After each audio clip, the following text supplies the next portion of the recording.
آپ کو اعتبار نہیں آیا نا کہ بھٹو زندہ نہیں ہے۔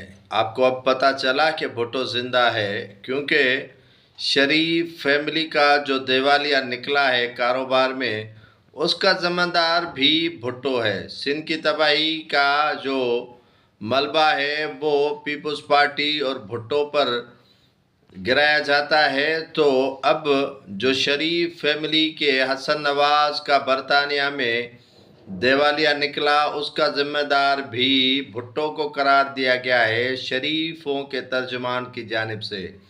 کہا کہ 1972 میں اگر ان کا دیوالیہ بھٹو نہیں نکالتے تو کاروبار میں وہ جم کر آگے بڑھتے۔ مشرف دور کا بھی انہوں نے حوالہ دیا ہے، اور Saqib Nisar chief justice supreme court of Pakistan کا بھی حوالہ دیا ہے۔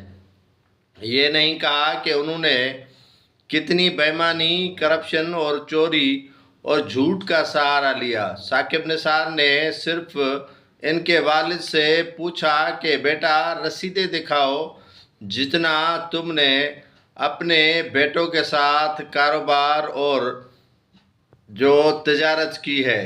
حسن نواز نے برطانیہ میں بھی سمجھا کہ پاکستان ہے اور وہاں ان کے انکل کی حکومت ہے اور ٹیکس چوری کر دوں گا اور مجھ سے کوئی پوچھنے والا نہیں ہے، کیونکہ وہاں پر بھی یہ بادشاہوں کی طرح گھومتے ہیں اور بادشاہوں کی طرح چوریاں بھی کرتے ہیں اور بادشاہوں کی طرح سینہ زوری بھی کرتے ہیں۔ تو سینہ زوری برطانیہ میں تو نہیں چل سکتی، البتہ ان کے بہن کے پنجاب میں چل سکتی ہے، چچا کے اسلام آباد میں چل سکتی ہے، لیکن برطانیہ تو پھر برطانیہ ہے نا۔